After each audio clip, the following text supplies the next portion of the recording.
अखंडानंदरूपाय सद्विज्ञानप्रदायिने भवद्ध्वान्तदिनेशाय गुंडाख्यगुरवे नमः।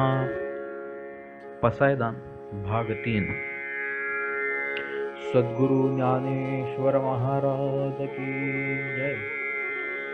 पसायदान हे धर्मकीर्तनाचे अर्थात श्री ज्ञानेश्वरीचे परिपूर्ण परिपक्व हृदयंगम दर्शन असून सर्वोच्च मागणी आहे। हे सर्व समन्वयात्मक कीर्तन स्वतंत्र तसेच धर्माधिष्ठानी असून परमात्मा वशीभूत करण्यासाठीची निजबोधे उराउरी अनुभव प्रत्यक्षाची मूर्तिमंत वाङ्मयीन मूर्ती आहे। तया आत्मबोध स्मरण उपयोगी वस्तूचा मायपुता भेटी अर्थात आत्मया श्री प्रभूची भेटी हा धर्म आहे। तो धर्म सत्य शिव आणि सुंदर असा आहे। या स्पर्श तो कीर्तनाचा।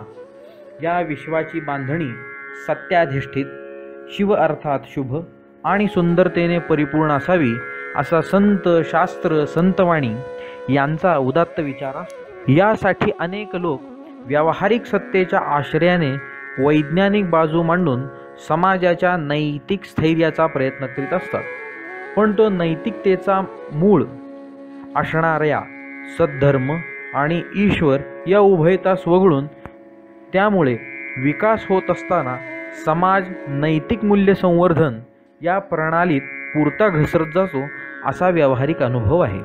अर्थात ईश्वर धर्म आणि विज्ञान यांच्या साहाय्याने मानवी जीवन उन्नतीपूर्ण होऊ शकते आणि याच्यापैकी एकाच्याही उणिवेतून प्रगती होत नाही हे त्रिवार सत्य।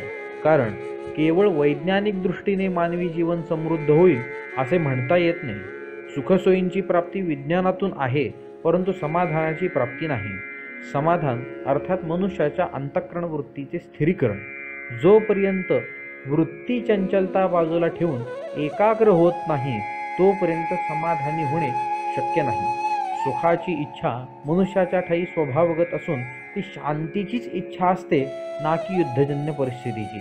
अर्थात मनुष्याच्या अंतःकरणात असणारी कामक्रोधांची चढाओढ ही काही विश्वयुद्धापेक्षा कमी म्हणता येत नाही। जोपर्यंत तो मनुष्य स्वतः स्थिर होत नाही, अंतःकरणरूपी युद्धभूमीत निरंतर चालू असलेला कामक्रोधादिकांचा पाडाव सद्धर्मी होऊन करीत नाही तोपर्यंत त्या शांती वा समाधान मिळणे अशक्य आहे। या शांतीचा दाता तर ईश्वर मानावाच लागेल। ईश्वर धर्म आणि विज्ञान यांचे स्वरूप मात्र भिन्न भिन्न आहे। विश्व सुखरूप अर्थात सत्य शिव आणि सुंदर करण्यासाठी या तिघांची गरज आहे असे वर म्हटलेच आहे।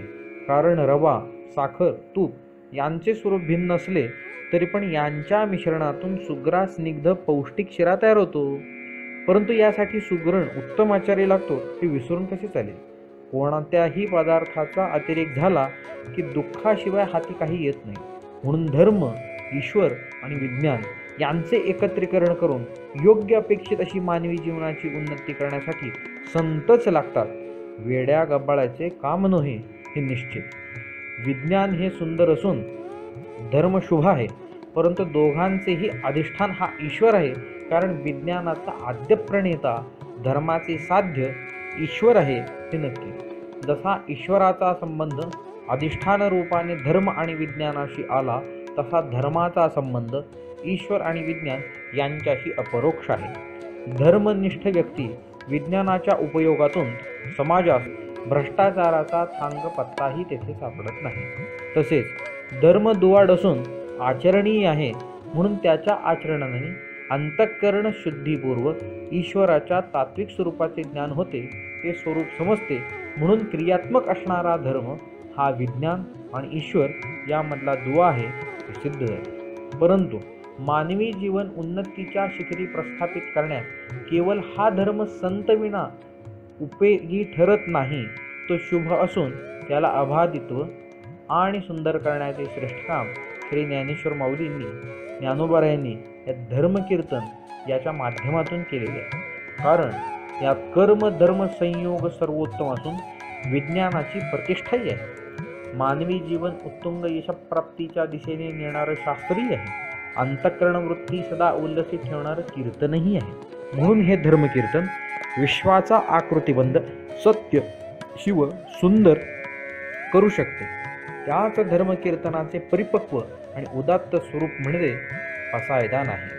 नामकीर्तन, गुणकीर्तन, लीला कीर्तन, स्वरूप कीर्तन असे जरी प्रकार कीर्तनाचे असले तरी या सर्वांचा सुंदर मिलाफ करून वरी गुरु आज्ञेचा बोलू म्हणून हे धर्मकीर्तन आहे असे म्हणणे सार्थ होते. यावर संत श्री एकनाथ महाराज म्हणतात, कृतयुगी शमदम साधन, त्रेतायुगी वेदोक्त यज्ञ, द्वापरी आगमोक्त पूजन, तंत्रविधान विधियुक्त, ती अवघीच साधने, कली लाजविली कीर्तने, जेथे गमता नाचता आपणे वश्य करणे परमात्मा.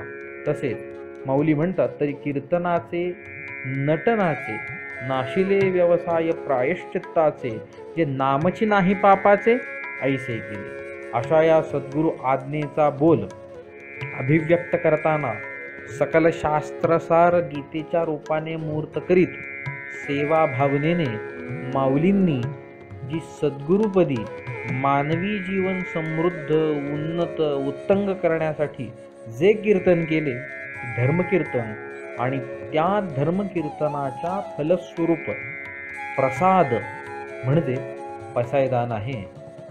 किंबहुना तुमचे केले हे धर्मकीर्तन सिद्धीस गेले, तेथे माझे जी उरले पाईक म्हण.